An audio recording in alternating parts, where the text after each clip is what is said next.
Hey, what's up collectors? Welcome back.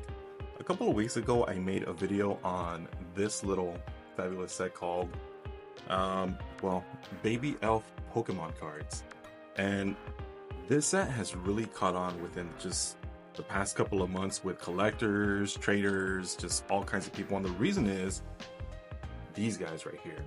And right now, these guys are hotter than ever with the release of just all the leaks for Prismatic Evolutions.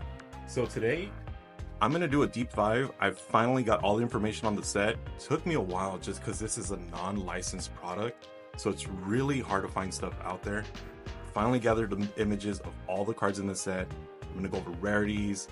I'm gonna go over all the cards in the set, and stay tuned because I still have a lot. So guess what, guys? I'm gonna be giving away a lot of packs. So stay tuned, watch the video, make sure you're subscribed, and get ready to deep dive into Baby Elf. Okay guys, so first up we have our SR rarity.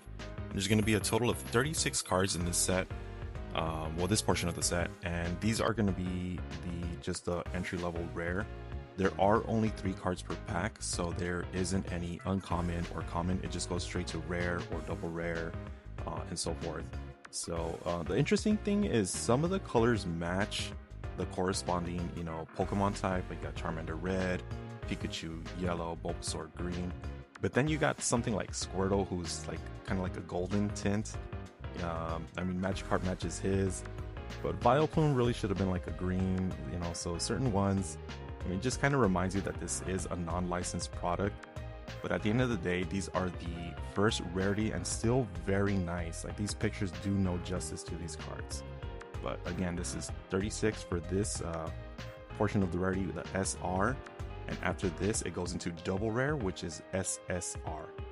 And these labels, or these the way they rare these cards, you'll see it a lot in some like Japanese games, a lot of simplified Chinese or traditional Chinese stuff that you'll see. So next up we have the double rare, or the SSR.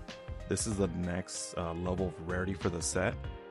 Typically you'll get one of these per pack. So just like the SR, these are really likely that you'll get doubles of these per box. But again, these are really nice, and they take it a step further by making them kind of like an anime chibi style. There's going to be a total of 36. And again, some of the color schemes do match the Pokemon. But then again, you have others where it kind of doesn't make any sense. Like Corphish is red, which is usually tied to fire. Cubone's kind of got like that green teal. The Nidoran looks great because it kind of matches with like the poison, kind of like a off green bluish color. So again, you'll have some that match their color schemes, but then you have like a Magikarp that's in the red. Really feel like they dropped the ball. Again, just kind of reminds you that this company, whoever it is, they're kind of just, we don't really know what they're going based off of. But again, these are very unique arts, so this is probably one of my favorite parts of the set. And after this we go on to the next rarity, which is going to be like the flagship of the set, which is going to be the QR. Okay, so now these right here are part of the reason why this set is so highly collectible. It's really rare that you see Pokemon depicted in like a really fun form, and the fact that they took it a step further and made it like a crane game where you're kind of picking up the plushies, and they're on top of that they're like animated chibi style. These are really just collectible. You have like really cute Pokemon. They really selected a good choice with like Dratini, Eevee, Togepi, all the cute little like baby looking ones like Pichu. You got little like Meryl. So it's going to be a smaller subset, and this is the QR. There's only 18, but it's really easy to collect these. Typically you'll get most of the collection in one box, which for me that's great because you don't have to open up like so many boxes to try to complete this subset. But again, 18 in total, really cool. Again, the color schemes that they choose, I feel like it's kind of fun in this portion because they don't necessarily have to match because it's like a crane game. So it's kind of okay to have Pichu in the blue or Shelter in the green. And then after this we get to go into like the trainers, which is really cool. So next we have the trainer portion of the set. Really cool because it kind of mirrors like what would be considered like a supporter card from the actual TCG. And these have a rarity of HR. Now there's going to be 27 in total. This part of the set was actually a little bit more difficult for me to collect just because I kept coming across doubles. But what kind of sets these apart is that this is one of the few times that you actually get to see Ash in the set, which is really cool. You got Ash, you got a lot of the cartoon looking characters from the show. You got Jesse, you got James, Brock, Misty, and then you got some of the more, you know, recognizable trainers as well. So again, there's going to be 27 total for this part of the set.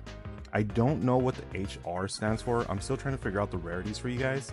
So if anyone knows, if you guys can put in the comment section, you know, what these rarities really stand for, I would really appreciate that. Let's make this a community effort. But again, this is a pretty cool part of the set, one of the more harder portions to collect. So lastly, we have the GR rarity, which is going to be what I consider the highest rarity of the set. Really cool because in this portion is where we're going to come across the evolutions. So they are pretty cool. They have almost like an etched texture to them. So that's also a big plus. Not going to be such a big set like some of the other ones. There's only 30 total, which is pretty cool. However, you can get a box where you'll probably only get like 2 or 3 of these. I've been pretty lucky and I've been averaging anywhere from 6 to 10. So it varies a lot. Again, guys, these are not licensed products, so the quality control is not going to be the best. You could end up with a box where you pull all the evolutions, or you could end up with a box where you pull maybe 1 or 2, or maybe not even any. But really cool that, you know, Gengar got some love. We got Gen 1 all the way to, you know, some of the later generations. So it's really spread out. Again, I don't know how they went about choosing which Pokemon would be represented, but I feel like there's a good selection where these become very, you know, like chase cards for some people, and just the idea of getting all the evolutions is really awesome. So there you have it, guys. I hope you enjoyed this video. I hope you learned a little bit more about the Baby Elf set. Again, if you did enjoy this video, please leave a comment, like the video, and let's do some giveaways. So let's give away 5 packs to one of the viewers. All you got to do is make sure you're subscribed, like the video, and comment what's your favorite card from the set. Let me know, guys. Hope to hear from you. Take care.